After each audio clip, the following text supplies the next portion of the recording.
Las autoridades siguen investigando la misteriosa muerte del coronel Óscar Dávila, involucrado en el escándalo de las chuzadas a las ex empleadas de Laura Saravia.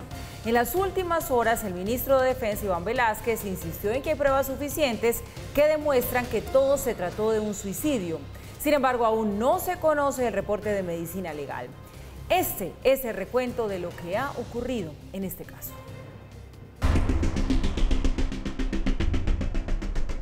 El pasado viernes en la noche, la alegría que sentía el país por la milagrosa aparición de los 4 niños que estaban perdidos en las selvas del Guaviare contrastaba con una escena dantesca y misteriosa en Bogotá.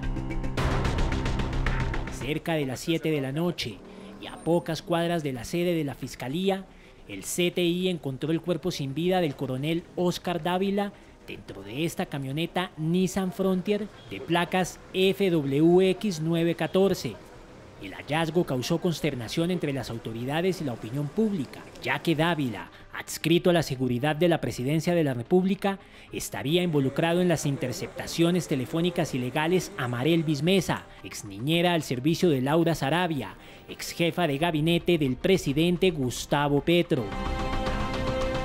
Minutos después del hallazgo, apareció esta carta con fecha del 2 de junio, en la que el coronel Dávila le expresó al fiscal general Francisco Barbosa su disponibilidad para ser escuchado en el caso. Solicito se me informe mi vinculación como indiciado y reitero mi disponibilidad de presentarme en fecha y hora que se señale para ser escuchado en interrogatorio. Sobre las 7:53 de la noche, el abogado Miguel Ángel del Río publicó 2 mensajes en su cuenta en Twitter para revelar que el coronel Dávila se suicidó y que supuestamente estaba recibiendo amenazas de la Fiscalía. El día de ayer me reuní con el coronel Dávila, quien me buscó para manifestarme que de la Fiscalía lo estaban amenazando. Le advirtieron que no se detenían hasta que corriera sangre. Hoy se quitó la vida con su arma de dotación. Lo de la Fiscalía es una persecución infame. Del Río también reveló la fecha en la que el fallecido coronel radicó la carta ante la Fiscalía y que Dávila fue quien recibió a los agentes del CTI de la Fiscalía que hicieron una inspección el pasado 7 de junio en el piso 13 de la DIAN, lugar en donde se vigilan los movimientos del presidente y desde donde se habría clonado el teléfono de Marelvis Mesa. La fecha real de la radicación de la solicitud para ser escuchado fue el día 5 de junio. El día 6 se hizo una inspección en el piso 13 frente a la casa de Nariño, atendida por él, donde fue amenazado. El día 8 me reuní con él y me dio detalles de la amenaza y la persecución. Pese a que trascendió la versión según la cual el coronel Dávila había recibido 2 impactos de bala, durante el fin de semana tanto el presidente Gustavo Petro como el ministro de la Defensa Iván Velásquez desmintieron esa hipótesis e insistieron en que se trataba de un suicidio. El teniente coronel de la policía, Óscar Dávila, adscrito a la seguridad de la Presidencia de la República, ha muerto por suicidio. Cerca a su casa mandó a su conductor por una botella de agua. Este dejó su pistola en el asiento y cuando regresó delante de él se suicidó con un disparo en la sien con la pistola que había dejado. No hay más disparos en el lugar. No existen realmente dudas. Fue un suicidio. Y de eso hay certeza tanto del CTI como de la SIJIN en las diligencias que practicaron en la noche de ayer, inclusive con no solo las afirmaciones del subintendente que conducía el vehículo, sino también la confirmación que por las cámaras del sector pudieron hacer CTI y SIJIN de la veracidad de las afirmaciones hechas por el subintendente. El domingo se llevaron a cabo las honras fúnebres del coronel Óscar Dávila en el centro religioso de la policía. Ese mismo día salió a la luz una conversación que sostuvo Dávila con la periodista Silvia Charny de la revista Cambio 2 horas antes de su muerte. En dicha conversación se le preguntó acerca del caso de Laura Saravia y las chuzadas. Él mismo aseguró que no podía pronunciarse sobre el tema. ¿De qué? Perdón, ¿de qué me habla? Le hablo de las chuzadas de las empleadas de Laura Saravia. Ah, no, ¿y qué pasó luego? No entiendo. Coronel, le voy a contar un poquito lo que me han dicho algunas fuentes con las que estamos trabajando este texto para que usted me diga qué tan verdaderas o... Creo que todo yo no me puedo pronunciar ante eso. Es lo único que yo te puedo decir, porque no... Okay. No, eso sí me da pena contigo porque, mejor dicho, me acaban.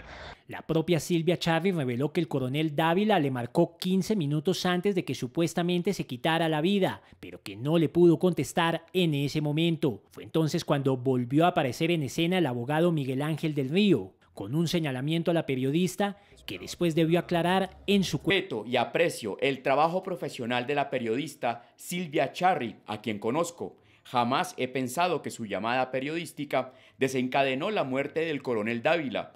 Eso es inaceptable. Es una periodista rigurosa e íntegra que admiro profundamente. Este martes, el ministro de la Defensa, Iván Velázquez, insistió en la hipótesis del suicidio. Había cámaras en el sector. La Fiscalía recuperó los videos. Hubo una inspección al vehículo. Hubo entrevistas, etcétera, todo lo que se realiza naturalmente en situaciones como esta. Y por todo ese conjunto es que afirmamos que se trata de un suicidio. Y le hizo un llamado a la Fiscalía General. Y es una necesidad que el país tiene, que la voz oficial en este caso, que es la Fiscalía General con el Instituto de Medicina Legal, le digan pronto al país qué fue lo que ocurrió. Hasta este martes en la tarde no se conocía el dictamen de medicina legal, por lo que la muerte del coronel Óscar Dávila sigue dejando varias preguntas sin resolver. ¿Fue un suicidio o un asesinato? ¿Hubo un solo disparo o dos en la cabeza? ¿El mismo proyectil que atravesó la cabeza de Dávila salió por el techo de la camioneta? ¿Por qué nadie escuchó él o los disparos? ¿Es cierto que antes de aparecer muerto, el coronel había dejado a dos familiares en el aeropuerto El Dorado y que minutos antes de la muerte llamó a un familiar para comunicarle con alegría que los niños perdidos en Guaviare habían aparecido? Estas y otras preguntas están a la espera de tener respuesta por parte de las autoridades. Y entre tanto, la Fiscalía llamó a interrogatorio al abogado Miguel Ángel del Río, también al jefe de la Casa Militar de la Presidencia, a Laura Sarabia y a Armando Benedetti. Todas estas citaciones tienen que ver con la muerte del coronel Óscar Dávila y también con el caso de las chuzadas y el uso del polígrafo. Entre los citados por la Fiscalía General están el abogado Miguel Ángel del Río y el jefe de la Casa Militar de la Presidencia, Carlos Feria. Ambos tendrán que declarar el 15 de junio por el caso de la misteriosa muerte del coronel Óscar Dávila, ocurrida el pasado 9 de junio en la localidad de Teusaquillo. Sobre esta situación, Del Río se pronunció por medio de su cuenta en Twitter. ¿Ustedes creen que me van a intimidar poniendo mi nombre de primeras en un comunicado gaseoso? Si me van a abrir una investigación, adelante. No tengo nada que declarar. Soy abogado defensor. Denunciaré a Barbosa y los funcionarios que intimidaron al coronel Dávila. Por su parte, Laura Sarabia tendrá que declarar el 22 de junio por la pérdida de dinero en su apartamento, mientras que el coronel Carlos Feria también debe ir el 21 del mismo mes a declarar por el supuesto uso irregular del polígrafo en el interrogatorio a las ex empleadas de la ex jefa del gabinete de Gustavo Petro. Por este caso, la Fiscalía tiene abiertas 2 líneas de investigación, en las que también serán llamados a declarar el 21 de junio el capitán Elkin Augusto Gómez, comandante en jefe de la oficina de polígrafo, y el intendente John Alexander Sacristán Borges, mientras que Harold Rondón, conductor de la Unidad Nacional de Protección asignado a Laura Sarabia, y la subintendente Luisa Calle, que hace parte del esquema de seguridad del ex jefe de gabinete, deberán declarar ante el ente investigador el 20 de junio.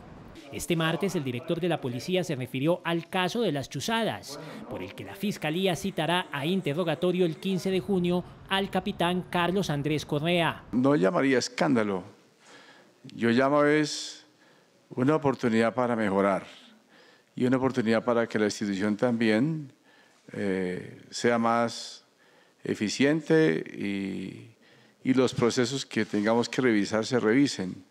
Finalmente, el 20 de junio tendrá que declarar Andrés Fernando Parra, esposo de Laura Sarabia, por el caso del polígrafo, mientras que el saliente embajador de Colombia en Venezuela, Armando Benedetti, fue citado para el 23 de junio para que explique el presunto ingreso de dineros de manera ilegal a la campaña del ahora presidente Gustavo Petro.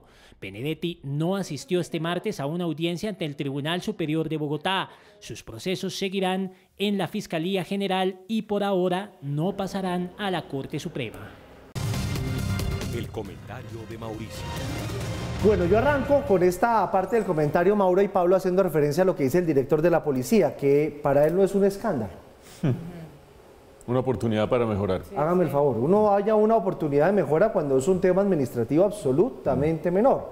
Pero esto, me da pena con el general, comandante de la policía, es un escándalo. Sobre todo con la premura con la que se han buscado aquí dar conclusiones de manera pública que se han ido difundiendo, y la verdad es que a esto solo le cabe el rigor que toca, el rigor del informe de balística, que van a decir las autoridades forenses, que va a decir la autopsia, por respeto a una vida que se perdió, a los familiares, además porque este es un caso pues muy sensible, muy serio, ¿no?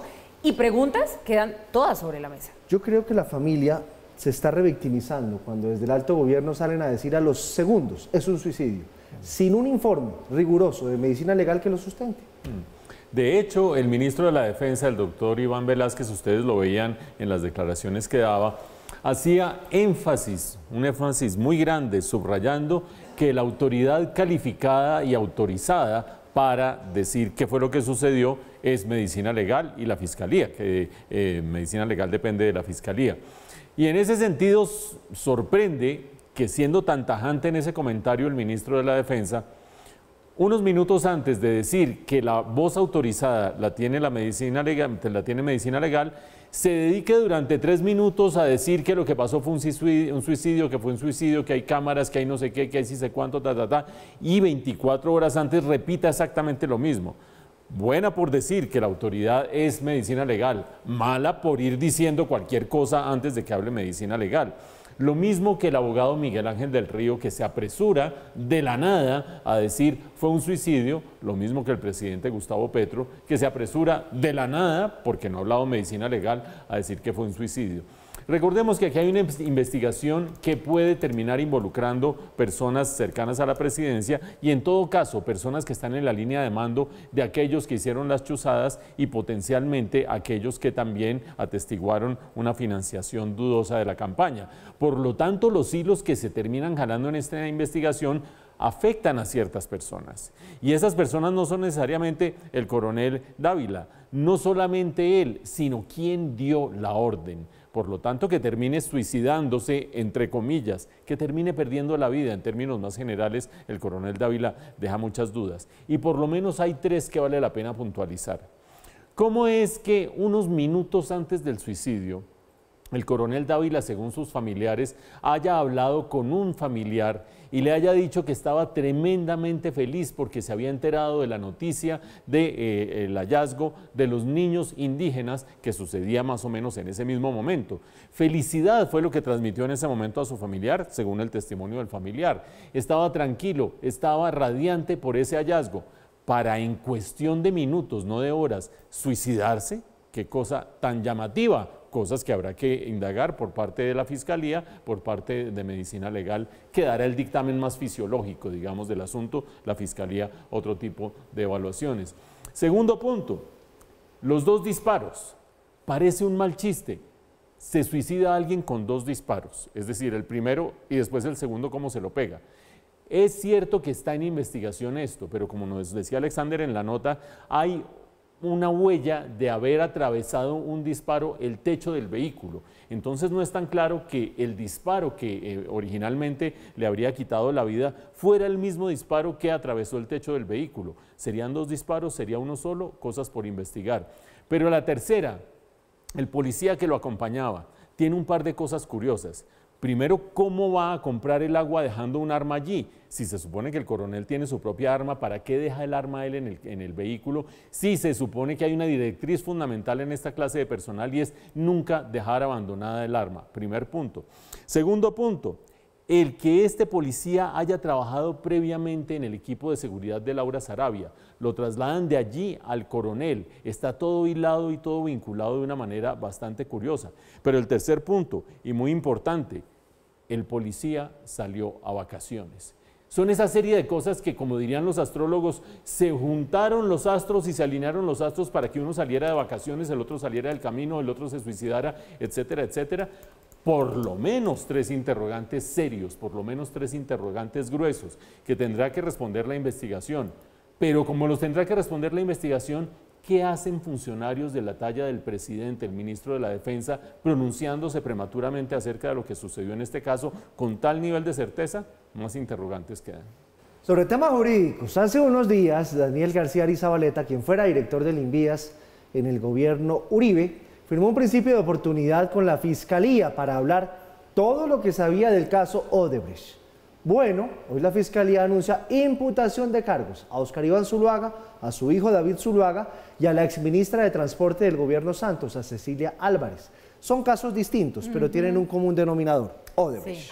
Bueno, un caso que estaba no concluido ni mucho menos, pero sí se podría decir que dormido, ahora despierta una vez más y despierta de esta manera. Con esta imputación de cargos que usted ya mencionaba, hace la Fiscalía, no solamente a Óscar Iván Zuluaga, se preguntarán, bueno, ¿por qué también David Zuluaga, el hijo de Óscar Iván Zuluaga? Porque era el gerente de campaña en ese momento cuando él era candidato a la presidencia.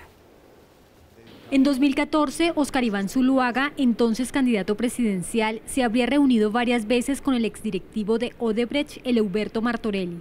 En los encuentros, al parecer, habrían pactado que la constructora brasileña pagara a los multimillonarios honorarios a Duda Mendoza, un publicista que trabajaba para su campaña. La Fiscalía General de la Nación ha logrado demostrar que la empresa Odebrecht pagó $1.600.000 al señor Duda Mendoza por sus servicios como publicista a la campaña de Óscar Iván Zuluaga en el año 2014.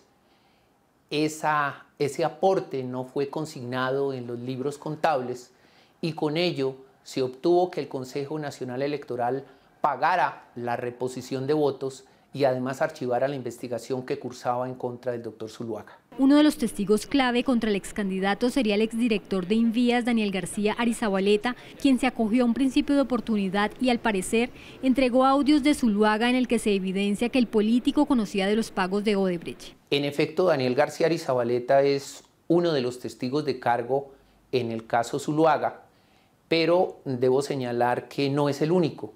La investigación de la Fiscalía es integral y hemos contado con múltiples declaraciones de todos los actores para llegar a la conclusión de solidificar una imputación, que es lo que estamos procediendo a hacer.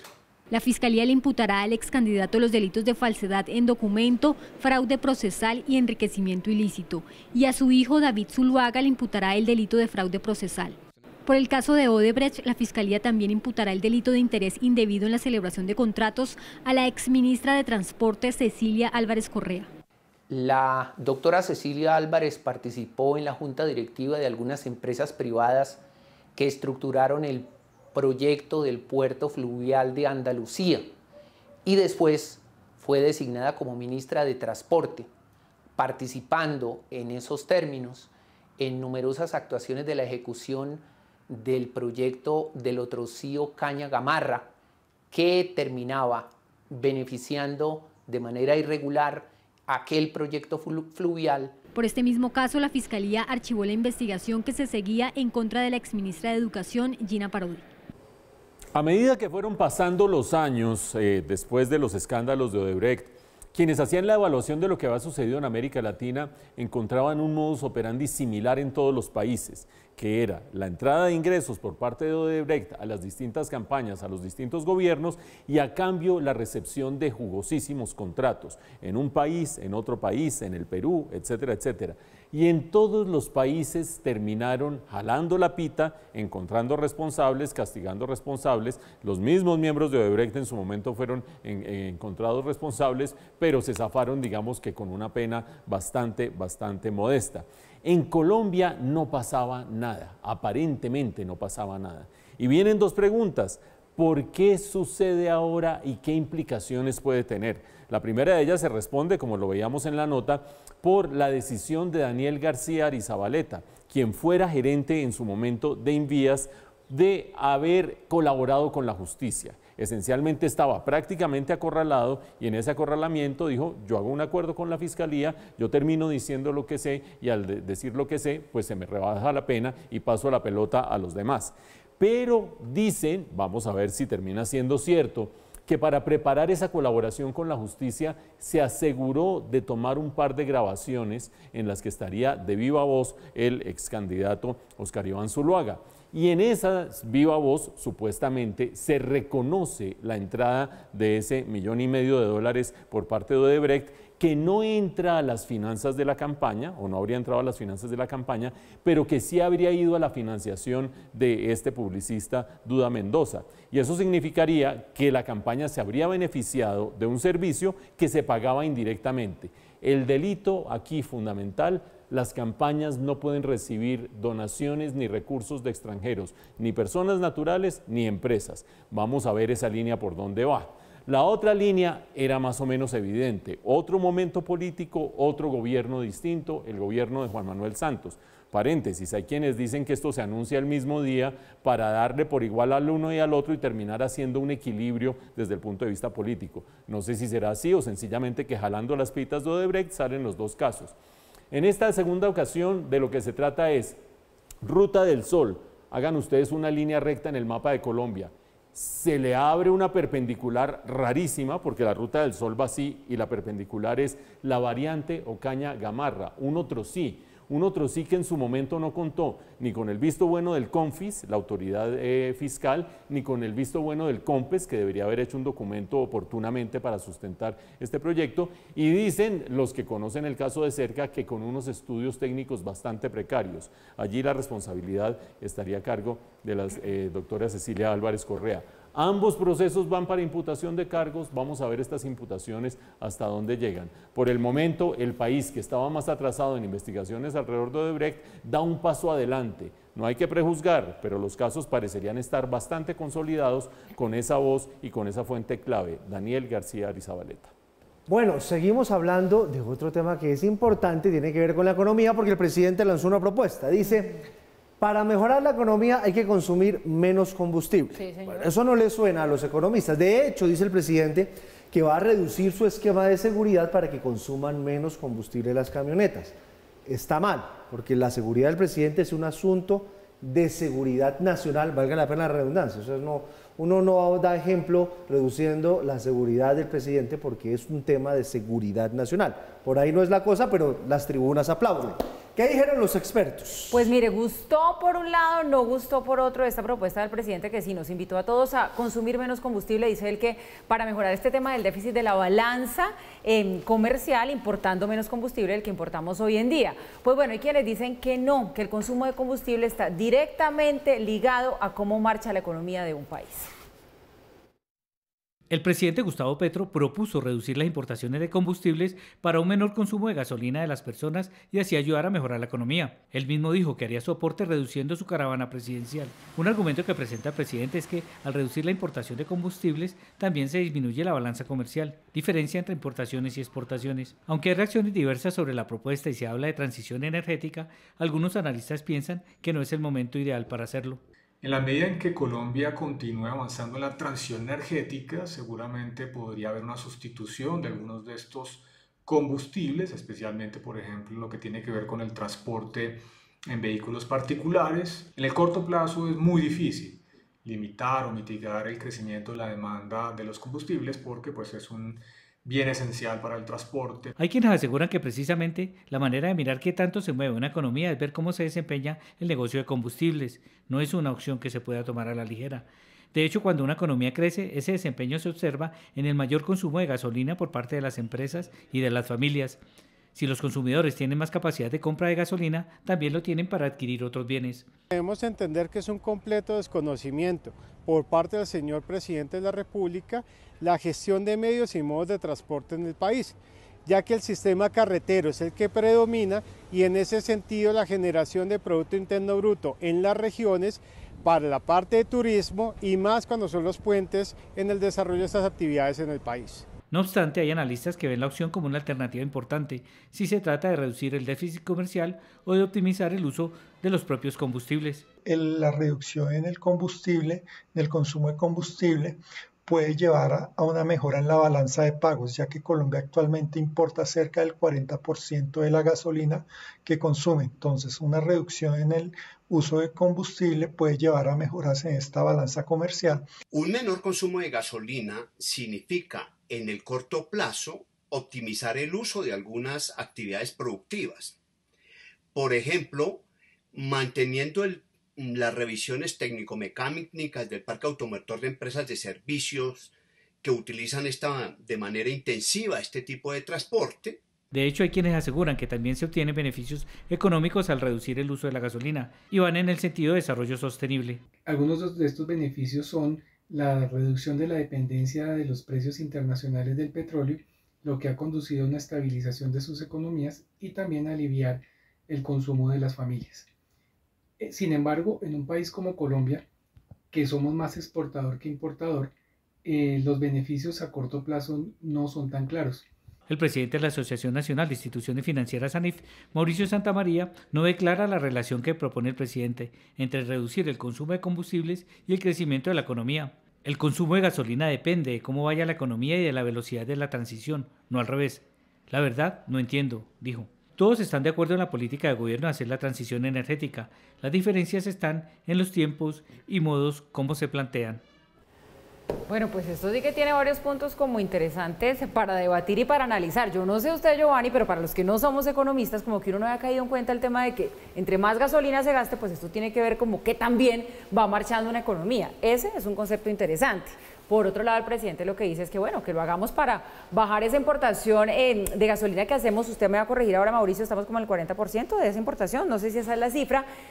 Pero yo no creo que uno ande por la vida gastando combustible porque sí, la vida está carísima. Yo creo que ya hay una conciencia de toda la gente de ver cómo reduce gastos en cosas que sabe que puede acortar. Yo creo que la gente salga a decir, voy a gastar gasolina, voy a hacer unos trayectos larguísimos para que me cueste más la tanqueada. Creo que eso ya está en el chip de todos. Yo sí creo que es al revés. Porque uno la gasolina la usa es para el comercio, para trabajar, para movilizarse. Si usa menos gasolina, pues entonces no puede comerciar lo mismo. No claro, puede pero tampoco igual. Racionaliza el uso, ¿no cree? No creo que la gente esté derrochando. No, aquí en Colombia, con una gasolina tan cara, nadie derrocha, creo yo. Es que el argumento básico del presidente es el que hay que destacar y es: necesitamos que la economía crezca más, por lo tanto consumamos menos gasolina. Un momentico. Necesitamos que la economía crezca más, por lo tanto consumamos menos gasolina. Lo dice Paula, lo dice Giovanni, y lo dice todo el mundo, nuestros expertos, hay una relación directa entre crecimiento económico y uso de los distintos insumos y bienes intermedios, entre ellos uno fundamental son los combustibles. Por lo menos en el corto plazo, en un día uno no va a lograr reemplazar los combustibles de manera tan sencilla. Si empezamos a restringir el uso de la gasolina, hay dos posibilidades: o se arma un cuello de botella para el crecimiento, o se encarece de manera muy sustancial el costo de ese combustible porque no hay sustitutos. Ese es el problema serio de la transición energética en Colombia, que no hay sustitutos suficientemente listos o suficientemente amplios en su volumen para reemplazar los combustibles fósiles. Hay un día sí y al día siguiente que este gobierno les da los combustibles fósiles, pero termina incluso gravando en la reforma tributaria las energías limpias, como las hidroeléctricas, y termina incluso no favoreciendo que se desarrollen proyectos eólicos y proyectos solares por cuenta de las consultas previas a las que el gobierno les mete mucha más dificultad a las empresas. Dicho de esta manera, restringir el consumo de gasolina es ponerle un cuello de botella al crecimiento.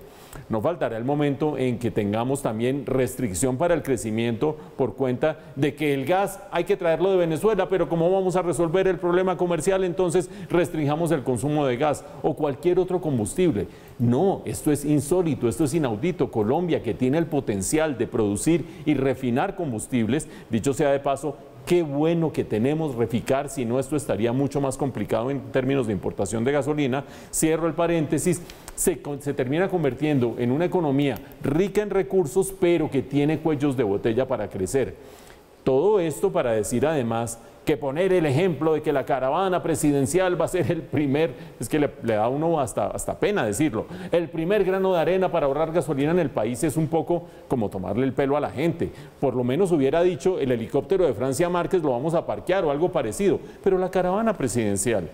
Y esto le recuerda a uno, con tantas inconsistencias y tantos puntos de interrogación, le recuerda a uno cuando salió Hugo Chávez por allá hace varios años a decir: recomiendo una ducha de 3 minutos porque hay que ahorrar agua. Tú tienes que ayudarme a ahorrar agua bañándote más cortico. Ajá, ¿y por qué la política pública no es la que resuelve el problema? ¿Por qué las decisiones correctas no resuelven el problema? Sobre todo cuando hay riqueza hídrica en Venezuela, cuando hay riqueza de combustibles en Colombia, cuando hay refinerías en Colombia. Terminar diciéndole a la gente: tú me tienes que ayudar a resolver este problema consumiendo menos gasolina y de paso ahorcando la economía, me parece que es un planteamiento por lo menos cuestionable. Mauro, aquí una amable televidente de Valledupar, me manda saludos de Valledupar. Qué bueno. Me dice: ¿y será que la vicepresidenta es consciente del consumo de gasolina del helicóptero?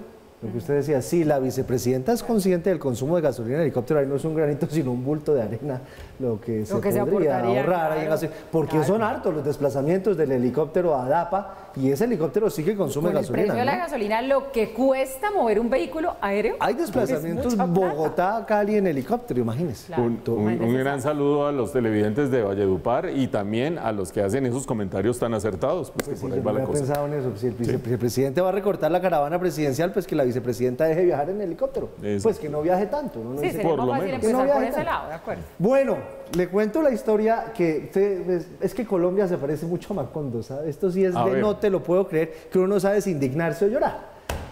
La propia policía, y muy bien por la Policía Nacional, y defendemos a la Policía Nacional, capturó a 2 integrantes de la Policía Nacional que estaban recibiendo una extorsión, pagos de una extorsión. Sí, señor, esto fue en Soacha.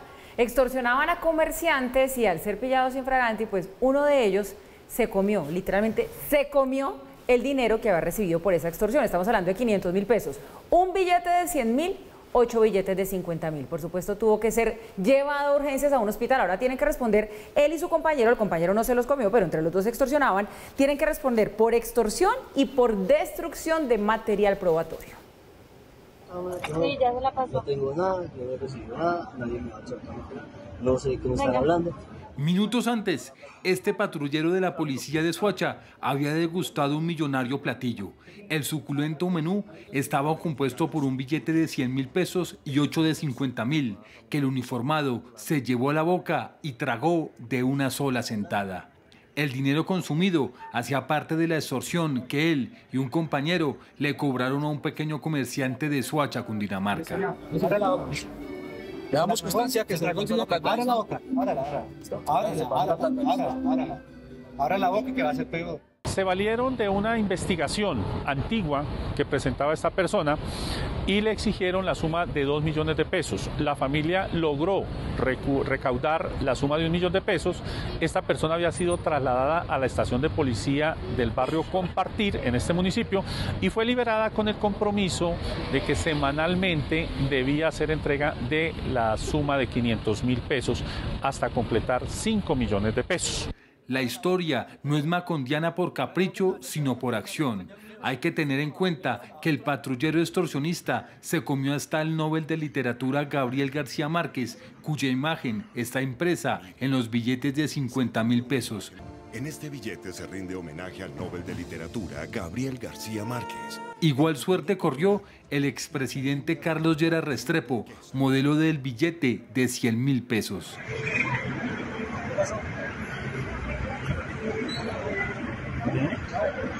¿Se le siente? Entonces llévalo al hospital a ver si le hacen el lavado. En la primera entrega se realizó el operativo y al momento de la captura, cuando se entregan los 500.000 pesos, uno de los patrulleros se acomoda el pasamontañas y aprovecha para ingerir 500.000 pesos en billetes de denominación, uno de 100.000 y 8 billetes de 50.000 pesos. El otro policía no comió, pero también deberá responder por los delitos de extorsión y de destrucción de material probatorio. El juez los cobijó con medida de aseguramiento en centro carcelario. O sea, en palabras del director de la policía, esta sería otra oportunidad de mejora. De mejora. Uy, no, pero verle la cara al policía una oportunidad de mejora con un... angustia, no puede respirar. Uno atragantado con 8 billetes de 50, uno de 100, horrible. Un platillo muy caro, dice Fabino. Uy, no. Digamos que la parte pintoresca es pues ver a este agente con esa cara a punto de trasbocar pálido después de comerse esos billetes. Pero el problema de fondo alude a un refrán que hay por allí. Ustedes se acuerdan cuando dicen, uy, se emborrachó la policía, que es la manera de decir y se atragantó la policía. Sí, aquí se corrompieron estos policías y se atragantaron estos policías. Ese es el problema de fondo, el problema más grave y más delicado. Por el momento, pues, en fragancia, ¿no? Trácate. Pero además ver hasta dónde es capaz de llegar un ser humano cuando se ve pillado, o sea, uno, no sé, se puede inventar una excusa, esto no es mío, yo no sé cómo llegó a mis manos este billete, pero tragarse los billetes. Lo lógico, lo ideal sería, Paula, que esos policías capturados digan, sí, lo hicimos. Por supuesto, pero digamos que lo primero que hace una persona es como negar la situación en medio del estrés, del susto que le da, pero tragarse los billetes. 9 billetes, no un billete, 9 billetes. ¿Usted sabe cuántas bacterias tiene un billete? ¿Cuánta gente toca un billete? Claro. Ese señor ahorita está en la clínica porque tiene una intoxicación la macha. Claro. De hecho, la vida está en riesgo, ¿no? También. Claro. Ay, bueno, eso es lo que pasa aquí en Colombia.